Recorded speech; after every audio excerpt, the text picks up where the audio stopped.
Hi everyone, welcome. Welcome to video number 3 in my Halloween decorating series. I'm going to be showing you step by step today how I decorated my fireplace for Halloween, and I'm really pleased with the way it came out. It's really very bright and fun and most definitely my style, so I hope you enjoy that. Just to let you know, I am linking in my description box as well as pinning in my comments the playlist for this series so far. So there will be 2 Halloween DIY videos. They will be the first 2 videos. And then the following 2 will be my decorating videos thus far. So if you're interested in DIY only, you can watch the first 2 only if you like. And if you're only interested in the decorating and you haven't seen the first 2 videos, you can watch only those if you so choose. And if you want to be really supportive, you can watch all 4 after watching this one. That would be amazing. So let me now take you and show you step by step how I decorated my fireplace.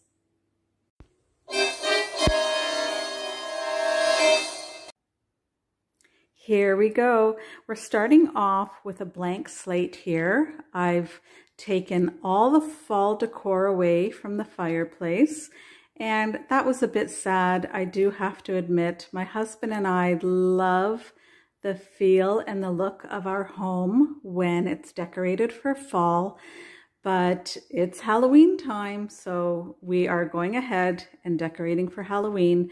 You will see just to the right here my dollhouse. As the Halloween series goes on, I will do something with that as well to spookify it a little bit.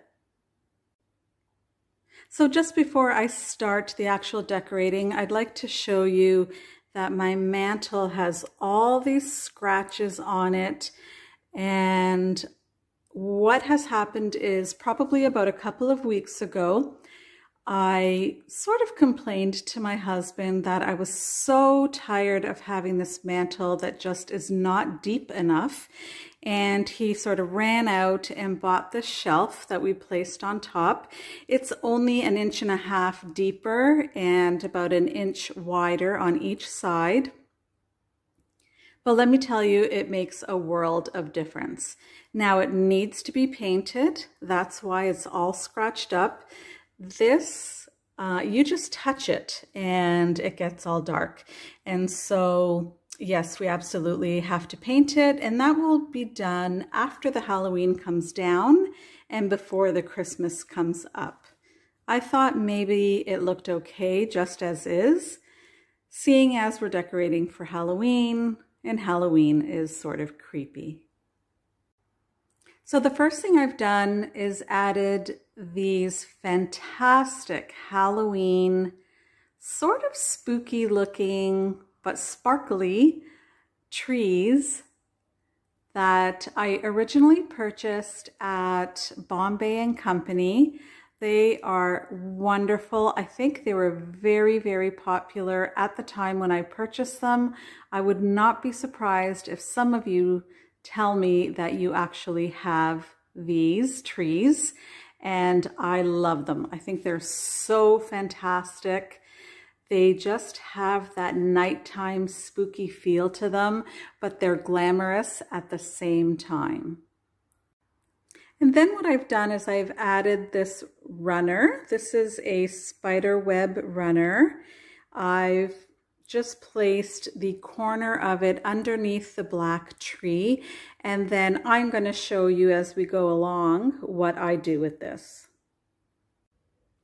Now on the other side, I have this sign. Clearly, this is the back of the sign. I wanted to show you. It comes from Dollarama. It was only $2. I had to break off the stake that was sort of at the bottom of it. It's meant to go in the ground, but I took that off and am using it to decorate this side of the fireplace. Okay, much, much better. That's my beautiful spooky sign. I love this sign. Now, again, it's just from the dollar store, but you can just pick up some fantastic pieces if you really look. And then this also, I think from Dollarama as well, and if not, then Walmart. But that's a beautiful lantern and that lights up.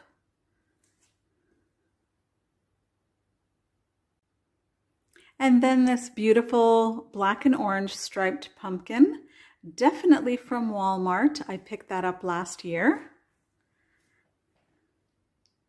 And then I'll show you what I add to this little display that's sort of hanging off of the mantle and going down a bit.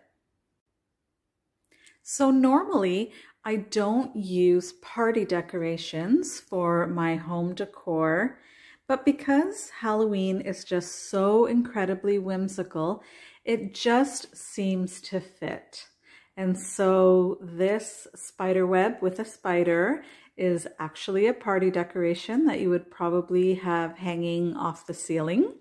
And I'm going to show you where I put the matching one in just a little bit.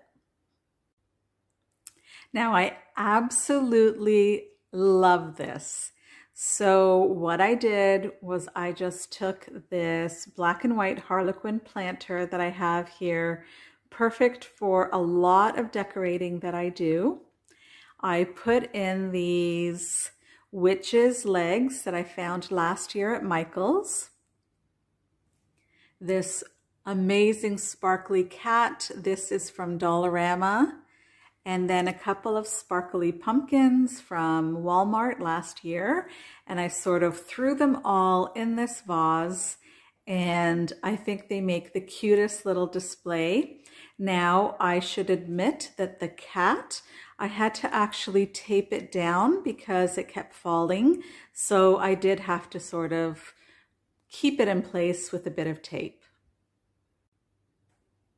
To complete the centerpiece, I have this really great Harlequin patterned candle atop this black candle holder, and then that really nice orange sparkly spider.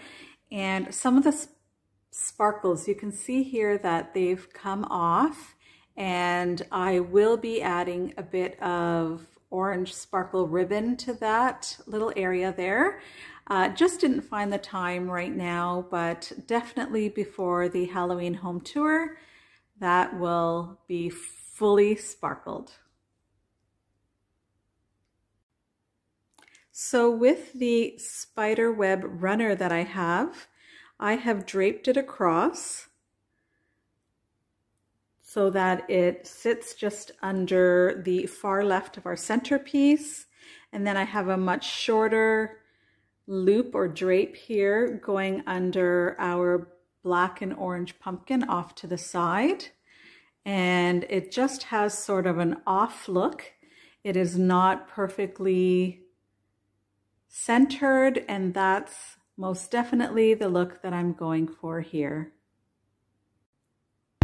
So here you can see I've put the spider webs, sort of those paper party decorations, up top here, attached it to the framed picture on the wall, and that helps to fill in this space over here.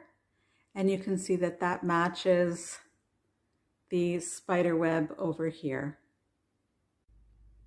On the hearth here, I've placed this beautiful riser. And then on top of that, this beautiful witch's hat.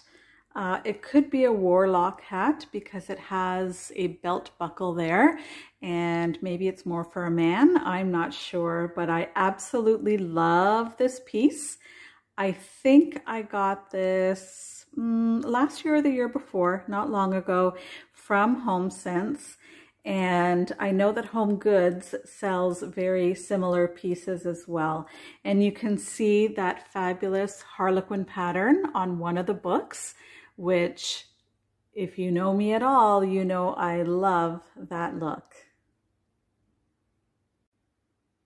Now, when I looked at this fireplace all completed, I decided that these two cone-shaped trees needed to be reversed. I just like that the larger one or taller one is closer to our picture, and I'm going to adjust it so that the veining there just shows better. And there we go. I do like it a lot better. It seems to balance out better to me, and I like that the orange tree is contrasting to the black fabric underneath it. Here's our finished look. This is what it looks like if you are sort of standing at my sofa. And I think it really is impactful. I am so pleased with the way this turned out. I am absolutely thrilled. Let me know, please, what you think, and let's get a closer look.